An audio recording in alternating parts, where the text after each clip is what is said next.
everyone, welcome back. It has been a couple of weeks since I made my last video. It's been 3 weeks since I competed and I've been meaning to make this video for a while, but I'm going to be doing a little recap on how I went, how show day was for me, what my plans are post-comp, and I've also put a Q&A box on my Instagram a few days ago and you guys sent through a bunch of questions, so I'm going to be answering those today as well. So for those who don't know, I placed first and I won my pro card. So I am now a WBFF Bikini Pro, which is so crazy to say because this is the 4th time that I've competed with the WBFF. First time was in 2017.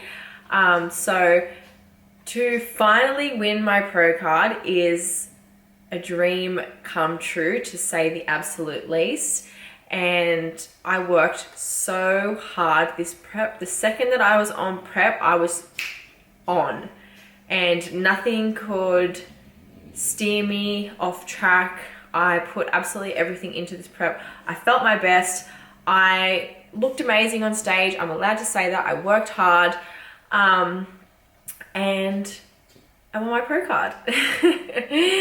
So I've been over the moon ever since. I'm just so proud of myself. It had been almost 3 years since I had stepped on stage. So it felt fucking incredible to be back up there and experience the whole WBFF comp day, everything leading into it. To come back after 3 years and win was an incredible feeling. Because prior to that, I did 2017, 18, 19. I did 3 years consecutively, and a mix of COVID and opening a new business and just life in general led me to take that time away from competing. So comp day was incredible. The morning was definitely more chilled than I have been in previous years. If you watch my last YouTube, I went to the beach with Kurt, had a coffee. I was definitely a lot more chilled. I did have one meltdown. I don't think it's comp day without having a meltdown. I freaked out about my makeup because I'm just not used to stage makeup, and I always just wear like natural minimal makeup, and I just forgot what like stage makeup it has to look like, and I was freaking out. I was texting my friend, I'm like, I hate my makeup, I don't know what to do, just stressed. But you know, my friends are like, Sequoia, it's stage makeup, it needs to look like that, it needs to look a bit heavier. And it looked beautiful on stage, it looked beautiful in photos, videos, but I was just having a meltdown. And I remember like before we were going on stage, I was just like trying to fix my makeup, trying to fix my hair, like trying to do anything. And then I'm just like, I just need to chill. Everything's gonna be okay. And fixing one tiny little thing on my makeup is not gonna make a difference. Like, just fucking focus. So one mini meltdown, which is not bad considering. I was actually first to walk out in my category, which excited me but also scared me. So you know, the stage is dark and I'm the first person to walk out for my category, which was bikini medium short. And when I was standing on side stage, I was like, I am so not even nervous. Like, I'm fine. I'm just like standing there chatting with the other girls. I'm talking to the staff backstage. And then like I got my number called and I walked out, and that feeling of being so fucking nervous that you literally just want to retreat. Like, my initial thought is just like, just stop, just don't do it, just freeze.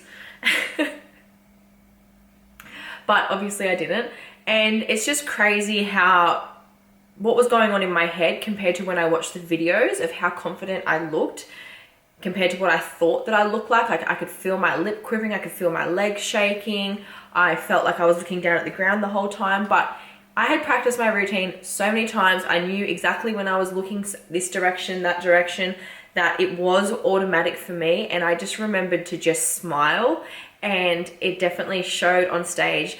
I did look confident. I nailed my routine and I felt so good on stage. So if you're a competitor and you're watching this, fucking practice posing all day, every day. It is the most important part of it. So yeah, I felt super, super confident on stage, and I did get first call outs. I was front and center the whole time. So I felt really, really good after stepping off stage.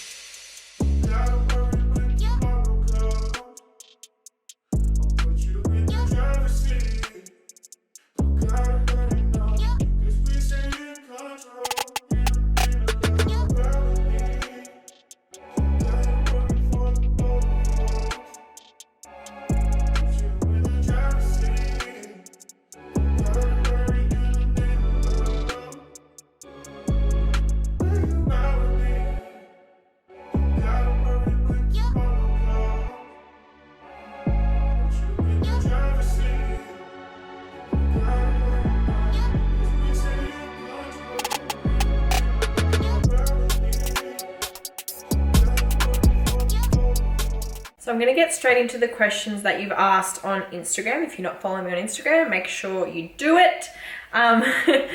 First question is, what are my goals post-show? I'm 3 weeks post-show now. So coming out of comp, my main goal is to just maintain the habits and the routine that I created whilst I was on prep, because I was in such a good routine, such a good headspace with my training, nutrition, everything. So I basically just want to maintain that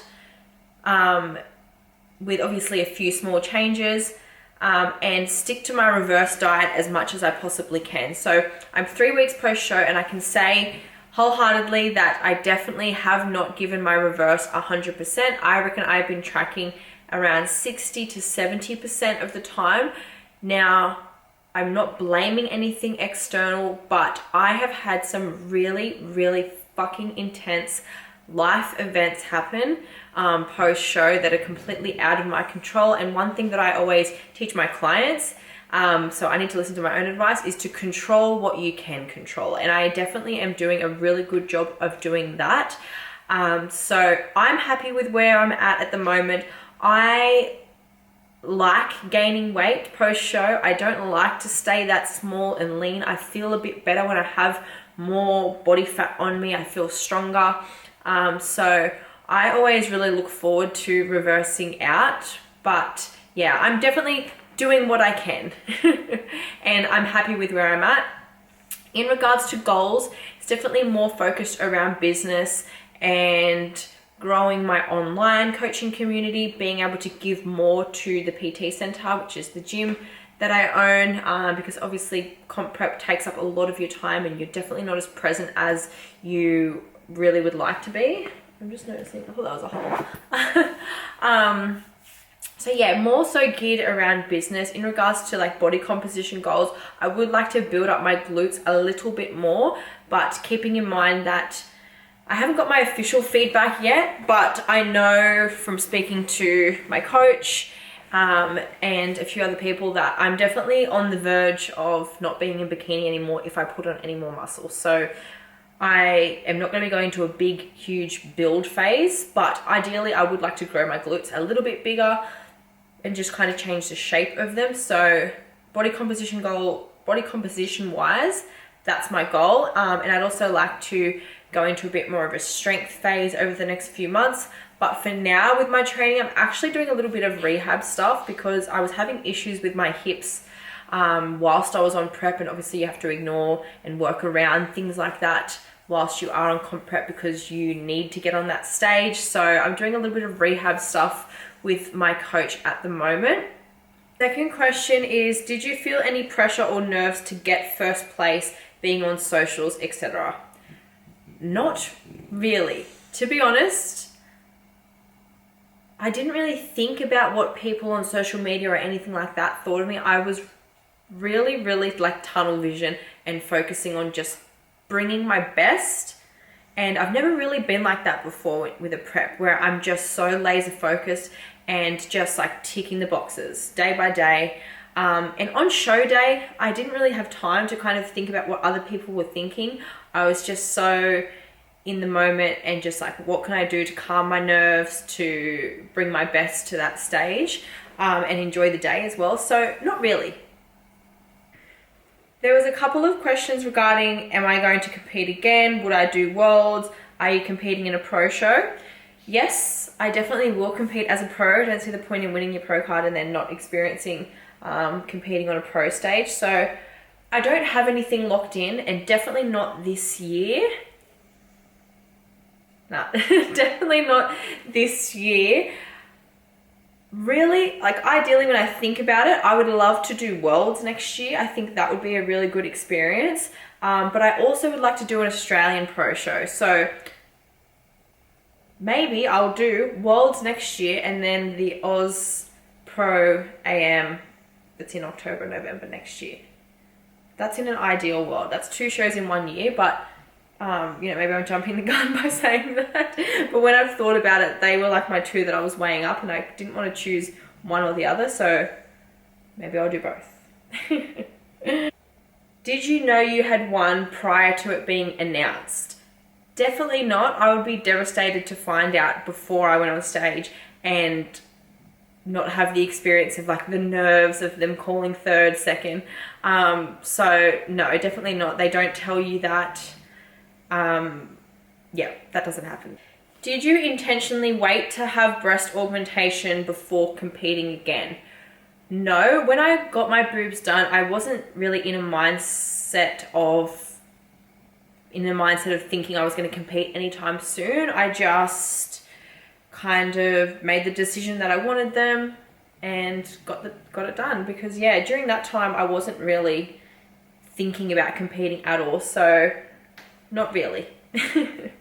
I think this is a good question because I know a lot of people in here may not follow bodybuilding and might not know the answer to this. So what's the difference between a pro title to normal? So with the WBFF, when you place first, the judges have the option of giving you a pro card. They don't have to give you a pro card, so you can come first and not win a pro card. But most of the time they do. When you are awarded a pro card, you are now a professional athlete. So you're a professional bikini bodybuilding athlete. And you can obviously no longer compete in an amateur show. You can only compete in a pro show. And that is against other people around the world who have placed first and won their pro card. Now, IFBB does do it a little bit differently. I know you have to win certain divisions, or it's just a bit different. I'm not 100% familiar with IFBB, but I know it is a little bit more of a process to win your pro card. But in the Australian shows, because there are so many bikini girls, it's divided up by bikini short, medium, medium tall, tall. So it's divided by height categories. But once you are a pro, there are no height categories. It's everyone competing together. So yeah, I hope that explains the difference between just a normal winning title and a pro card. What inspired you to compete, and would you compete with a different federation? So first of all, I wouldn't compete with a different federation. I love WBFF. I love everything about them. I love the look. I love the posing. I can't see myself ever competing with a different federation. And if I did, I would lose my pro title as well. So doesn't interest me. I've always been drawn to WBFF. I've never competed with another federation. My first comp when I was, 22 years old, I competed with WBFF straight away. What inspired me to compete? So when I got into competing, it was like the Rachel Dillon, Lauren Simpson era. And I feel like a lot of girls say that that's what inspired them, but it's true. That's definitely who inspired me to compete. So it was a friend of mine who was actually being prepped by Rachel Dillon, which was obviously a long time ago because she definitely doesn't prep girls anymore. And her and I were training together quite frequently. and she kind of mentioned like, oh, why don't you do a comp? And I was like, oh, I've never really thought of that. And then I started to look into it, and then yeah, I took the leap, found a coach, which was Tamara Maya at the time. Love you, Tamara, if you're watching this. And yeah, did my first comp after never stepping on stage. And I think I started my prep like 8 weeks out or 10 weeks out from the show day. So really just took a risk. But yeah, I would say it was definitely watching the girls like, yeah, Georgia, Pisciana, Hattie Boydell, that kind of era, which I feel like that was really, really big back then. So yeah, definitely those girls inspired me to compete. Next question is the rough costs for wanting to compete. Now, competing full stop is not cheap. Competing with the WBFF is a whole nother level. I don't know the exact cost. Do I really want to know? Probably not, but let's just think off the top of my head. Registration, now this might be off, honestly, don't take my word for this. Registration is around 800, 900 Australian dollars because it's in US dollars, and but that's with your backstage photos and your customized stage video, which if you're competing, I highly suggest getting those. Why wouldn't you? So just to register is around 800. Then you've got to obviously pay for a coach. So let me do some maths. Let's say 12 months of coaching. 12, 52, sorry. Let's say like 6 months minimum of coaching is around 5 grand. A posing coach on top of that is maybe a couple of extra hundred, depending on how many sessions that you want to do. Your bikini, so my bikini was over 2,000, and that was with custom bikini, custom shoes. I think it was about 2,100. You can definitely get cheaper than that, but I wanted to do customized and I wanted the shoes to match. Then you need an evening gown. I hired mine, so it wasn't that expensive. Hair and makeup's 300. And then any photo shoots that you want to do. If you need to travel, you need to pay for flights, accommodation. You need a dress for registration night. Maybe you want to get your makeup done on registration night. What else is there? Photo shoots, which most people do want to do photo shoots. I would suggest doing a photo shoot. Always little costs here and there that pop up. So it's expensive. But for me, I'm more than willing to invest into that in this time of my life, and that's just what you got to do. And you can definitely do it a lot cheaper. You can get like a second. My camera keeps dying, so if I keep like changing positions, that is why. So next question is, how long do you start prep? Ideally, a prep, in my opinion, should be around 20 weeks. Just depends kind of where you're at, how much body fat you need to lose, bunch of different things. But really, as a bikini competitor who wants to be competitive, who perhaps wants to win their pro card, is a pro, wants to take it seriously, really prep is all year round. You're either in like a foundation phase where you're building muscle or maintaining the muscle that you've got, and then you're going into a cut when you're competing. So for me, I did a 15-week prep. And that was simply because I just decided last minute, as I do with everything in my life, I want it then and there. So I did a 15-week prep. I had around 6 kilos to lose in 15 weeks, which is more than doable. So when I did come to my coach Hattie and I said, I'm thinking of competing, do you think I can do it? She was like, yes, you can definitely do it. You're in a good position. Not that I had been tracking consistently prior or training with intensity and consistently. No, I'm definitely not going to say that. But for the 3 years that I had away from stage, I built a decent amount of muscle that I was in a really good position, and I naturally sit at around 60 to 62 kilos. My stage weight was around 55.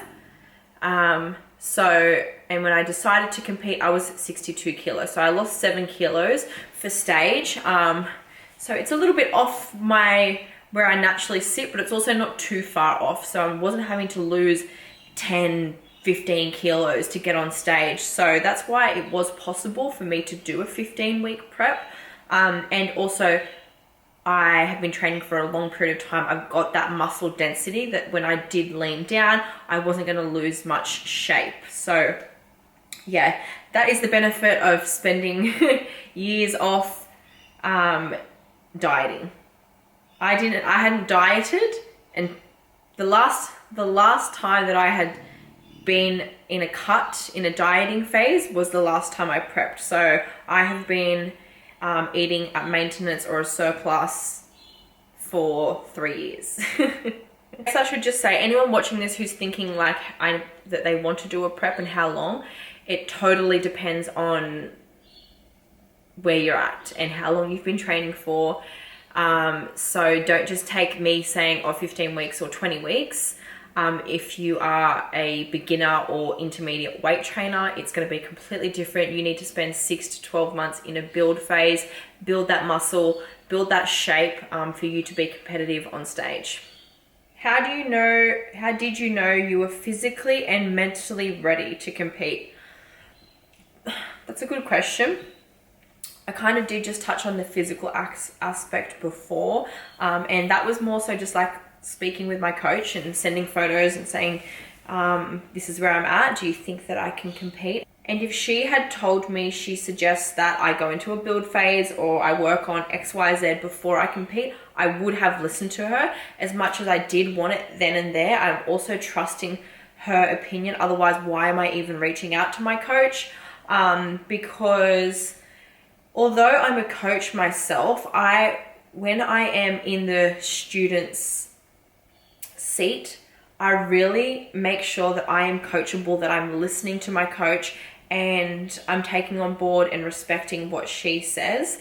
Because, I could have, let's say if she did say no, I think you should do a build phase, I could easily kind of go, oh no, I want to do it. But yeah, I really try and be that student and listen to what my coach has to say. So luckily she did agree with me and she said that, yep, let's do it. You're in a good position. And I also knew that, for the 3 years prior, I'd been building muscle. I did have the muscle there. So that's kind of the physical aspect of how I knew that I was ready.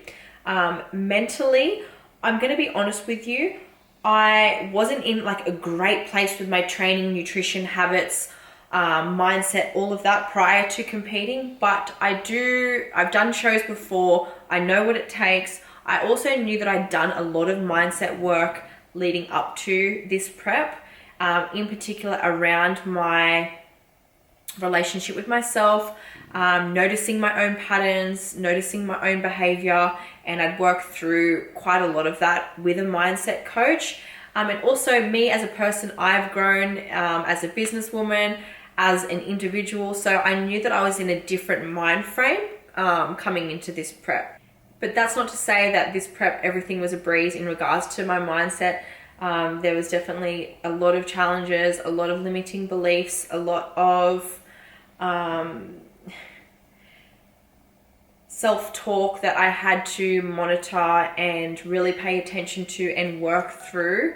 So although I have done a lot of work, it was still challenging. Of course, prep is challenging. At the end of the day, you are really pushing yourself mentally and physically, and it's not an easy sport to do. Let's be honest. You are being compared quite literally to the girl next to you and being told you're not good enough because of XYZ about your body.